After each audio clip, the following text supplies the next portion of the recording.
ये हिंदुस्तान टाइम्स में एक ये आर्टिकल आज 23 मई को आया हुआ है स्कूल सिस्टम के ऊपर, और कुछ पॉइंट्स के अंदर अच्छे दिए गए हैं। और इसमें ये बताया गया है कि भाई बहुत सारे बच्चे स्कूल ड्रॉप आउट हो रहे हैं। तो इसमें जो ड्रॉप आउट्स का जो लिखा है कि न्यू एजुकेशन पॉलिसी के अंदर भी इस बारे में बात की गई है।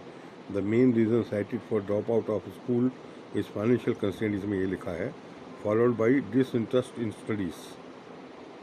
तो अब ये सवाल ये आ जाता है कि स्कूल के अंदर जो डिसइंटरेस्ट वाली बात है वो इसीलिए बन गई है कि जब हम स्कूल की पढ़ाई के बारे में बात करते हैं, एजुकेशन सिस्टम के बारे में बात करते हैं, और जो बड़े बड़े एक्सपर्ट्स उसको इम्प्रूवमेंट की बात करते हैं, तो ये उन लोगों के बारे में विचार में आता है जो कि 12th करेंगे और हायर स्टडीज़ तक जाएंगे। एजुकेशन सिस्टम समझा जाता है कि ये उन्हीं लोगों के लिए है, जबकि हायर स्टडीज़ के अंदर तो बहुत सारे लोगों को जाना ज़रूरी नहीं है, वो नहीं जाएंगे। तो हमें एक सिंपल चीज़ करनी चाहिए कि एजुकेशन सिस्टम को दो भागों में बांटना चाहिए। एक को बोलना चाहिए हमें एजुकेशन, एक को बोलना चाहिए लिटरेसी। तो एजुकेशन स्ट्रीम यानी ट्रेनिंग स्ट्रीम, जिसके अंदर बेसिक एजुकेशन और ट्रेनिंग्स हो, जिससे कि वो पर्टिकुलर इंडस्ट्रीज़ के अंदर काम कर सकें, as engineers, as doctors, as nurses, as जो है एज लॉयर्स। तो ये इस टाइप के काम कर सकें, तो एजुकेटेड हों और ट्रेन हों। लेकिन दूसरे जो ऐसे जो लोग होंगे वो सिर्फ आप समझ लीजिए 130 करोड़ लोगों में से 10 करोड़ होंगे। बाकी जो 120 करोड़ लोग हैं वो आपके सिर्फ लिटरेट अगर बन जाएं, उनको basic Hindi, basic English, basic arithmetic और अपनी लोकल लैंग्वेज ये आ जाए, और बेसिक जो जानकारी हो जाए थोड़ी सी, यानी डिजीज़ के बारे में, बॉडी के बारे में, हाइजीन के बारे में, मोरल वैल्यूज़ के बारे में, देश के बारे में थोड़ा पेट्रोटिज़म, मोरल वैल्यूज़ के थ्रू, मोरल स्टोरीज़ के थ्रू, फिर उनको थोड़ा सा योगा, मेडिटेशन, इस टाइप की चीज़ें इंट्रोड्यूस किए जाएँ। यानी एक लिटरेसी स्ट्रीम आ जाना चाहिए। तो आप दूसरी क्लास तक, तीसरी क्लास तक बच्चों को ये जनरल पढ़ाने के बाद, मैं कहूँगा चौथी से ही और या 5वीं से या इवन 6ठी से, जैसे भी इस बारे में विचार किया जा सकता है, जो भी एक्सपर्ट्स हैं इस बारे में विचार कर सकते हैं बैठ के। और मेरे को भी आप चाहें तो इसमें आप as a consultant, as a advisor, as a suggestion maker, as a retired person, क्योंकि हम लोगों का ऑब्जेक्टिव अब ज़िंदगी में बाकी जो साल हैं वो यही है कि हम अपने जो व्यूज़ हैं वो सोसाइटीज़ के लिए हम अच्छे ढंग से हम दे सकें बिफोर वी गो। तो हमें 120 करोड़ लोगों को सिर्फ लिटरेट बनाना है, उनको ट्रेन करने की ज़रूरत नहीं है किसी भी चीज़ के लिए। क्यों? उनमें से हमें देखिए रिक्शा वाले चाहिए, हमें सब्जी वाले चाहिए, हमें पोर्टर्स चाहिए, हमें खेतों में काम करने वाले लोग चाहिए, हमें सिक्योरिटी गार्ड चाहिए, हमें जो है वेटर्स चाहिए, हमें जो है ढाबे वाला चाहिए, हमें हेल्पर्स चाहिए, हमें ड्राइवर्स चाहिए।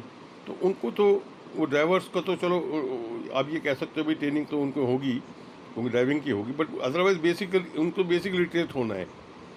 उनको इस टाइप का सिलेबस नहीं चाहिए जिसमें कि आपको ट्रिग्नोमेट्री पढ़ाई जा रही है, आपको 22.5 डिग्रीज का एंगल बनाना है। अब ये इस टाइप की ये चीज़ें उसमें आप सिलेबस में डाल दोगे कि भाई सबको पहले ये तो पास करना है, आपको आगे पढ़ना है या नहीं पढ़ना है, लेकिन अगर 8वीं 9वीं पास करनी है तो ट्रिग्नोमेट्री, अलजेब्रा, ये सब चीज़ें आपको पास करनी, इसकी क्या ज़रूरत है बताइए। तो उससे डिफ़िकल्टी आती है। उससे जो बच्चों का जो माइंड होता है वो स्ट्रेस होके और वो डेवलप नहीं हो पाता। कुछ बच्चों में प्रतिभाएं होती हैं, गेम्स की होती हैं, लिटरेरी होती हैं, कोई अच्छे सिंगर्स बन सकते हैं, अच्छे ह्यूमंस बन सकते हैं। तो उनको उसी टाइप की चीज़ें, लिटरेरी स्कूल होनी चाहिए, उनको इस टाइप के स्कूल होने चाहिए जिनको हम बोलेंगे लिटरेसी स्ट्रीम।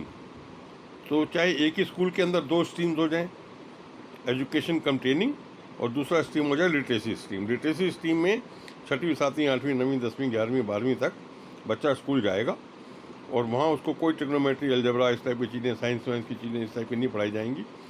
उसको बेसिकली मॉरल वैल्यूज़ के थ्रू, उसको वीडियोज़ के थ्रू अच्छी अच्छी चीज़ें सिखाई जाएंगी।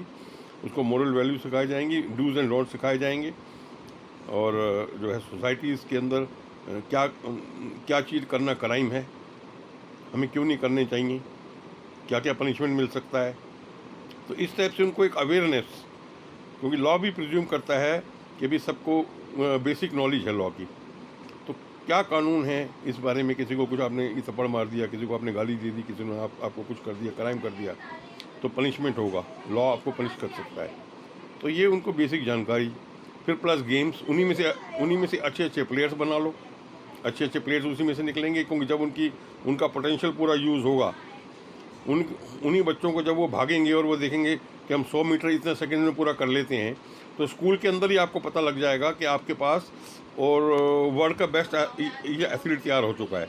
100 मीटर्स में, 200 मीटर्स में, 400 मीटर्स में, 800 मीटर्स में, स्कूल के अंदर ही उनको आप ये जो टाइम वॉच लगा के और उनको वहीं प्रैक्टिस करा के वहीं ट्रेन कर सकते हो, क्योंकि उनको ट्रिग्नोमेट्री, कैलकुलस, बाकी चीज़ें नहीं पढ़नी। उनको एक जो है बेसिक लिटरेसी करनी है। तो मैं जो NEP के हमारे जो ऑफिशियल्स भी हैं और बाकी भी जो हमारे इस टाइप के बड़े बड़े एक्सपर्ट्स हैं, उनको भी इस बारे में अपनी अपनी सजेशन, अपनी एडवाइस, अपनी गाइडेंस देना चाहता हूँ कि जब भी वो एजुकेशन सिस्टम के बारे में बात करते हैं, वो असल में माइंड वहीं चला जाता है कि उन्हीं बच्चों पे, उन्हीं 10 करोड़ 5 करोड़ बच्चों पे चला जाता है जो कि हायर एजुकेशन चल के ट्रेन होकर काम करेंगे। अब वो रिमोट एरियाज़ में जो हमारी लेडीज़ हैं, हमारी हाउस वाइफ्स हैं, जो खेतों में काम करने वाले लोग हैं, जो रिक्शा चलाने वाले हैं, जो पान वाला है, जो सब्जी वाला है, जो सफाई कर्मचारीज़ हैं, तो वो इस टाइप के लोग जो हैं उनको ट्रिग्नोमेट्री, कैलकुलस और वो बेसिक कॉम्प्लिकेटेड कैलकुलेशंस, अर्थमेटिक्स, तो ये सब चीज़ों की ज़रूरत नहीं है। वो सिलेबस में डाली गई हैं और उनको कोई कराने की ज़रूरत नहीं है कि टाइप्स ऑफ ट्राइंगल्स और वो सब चीज़ें, जो सर्कल का रेडियस और वो ये सर्कमफ्रेंस, ये सब चीज़ें। तो बेसिक लिटरेसी में उनको लिटरेट बनाना, अच्छा नागरिक बनाना है, एक अवेयर नागरिक बना रहा है, और उनको बेसिक हिंदी आए, थोड़ा इंग्लिश आए। तो जब देखेंगे कि उनको बेसिक इंग्लिश आ गई है ये बोलनी लिखनी, तो उस पर कंसंट्रेशन करेंगे वो।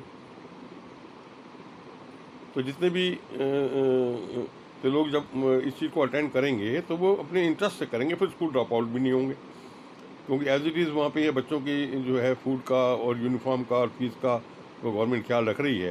तो जो गरीब बच्चे हैं, फाइनेंशियल उनको कोई डिफ़िकल्टीज होंगी नहीं।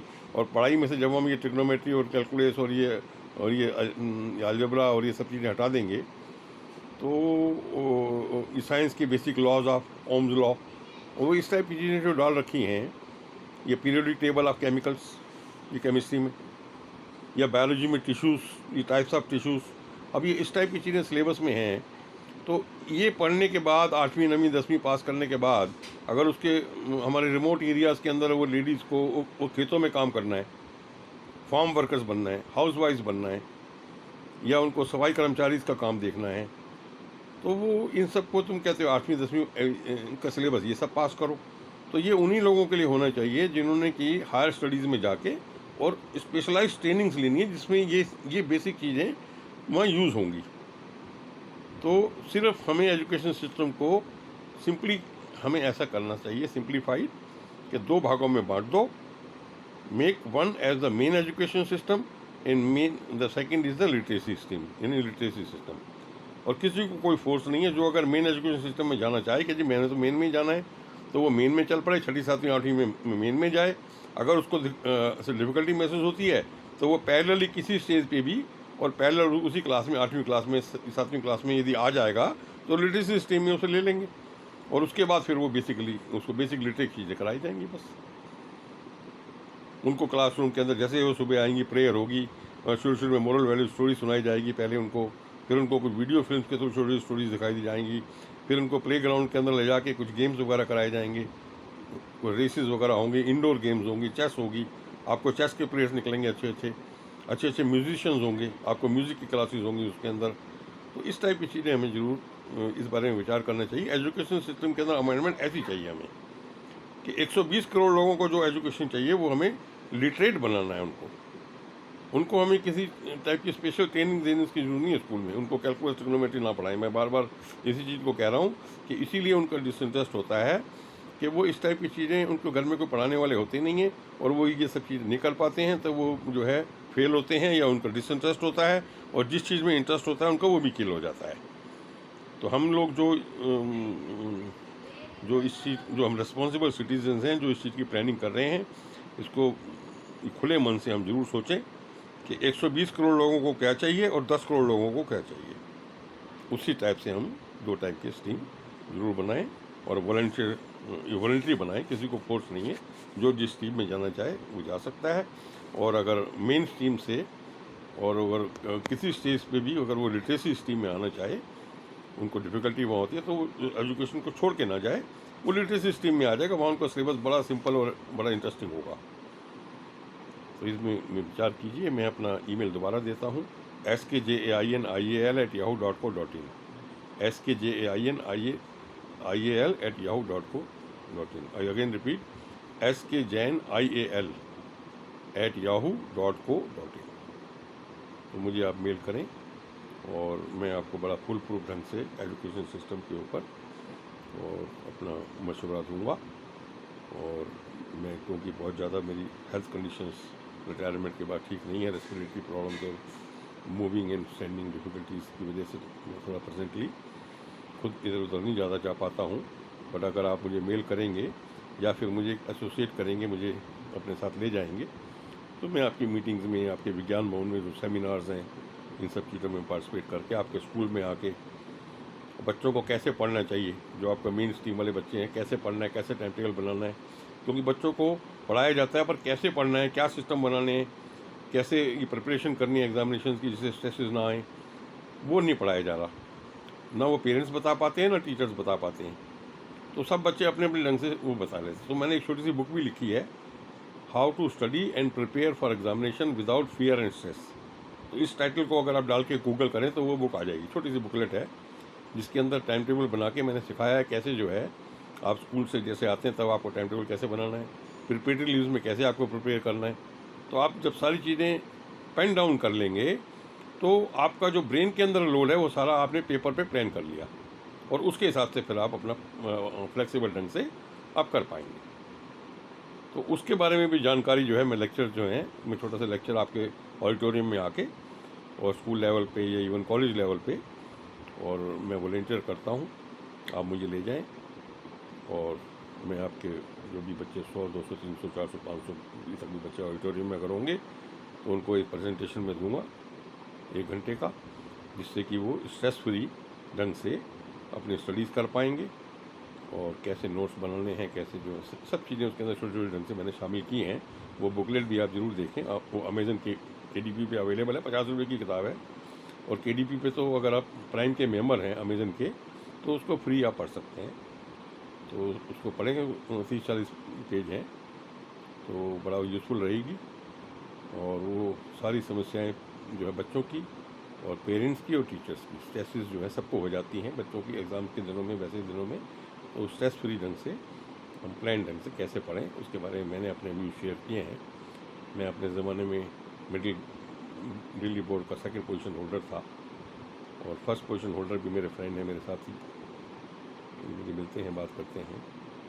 तो हम लोगों ने अपने एक्सपीरियंस जो मैंने अपने बनाए वो भी मैंने इसमें शेयर किए हैं।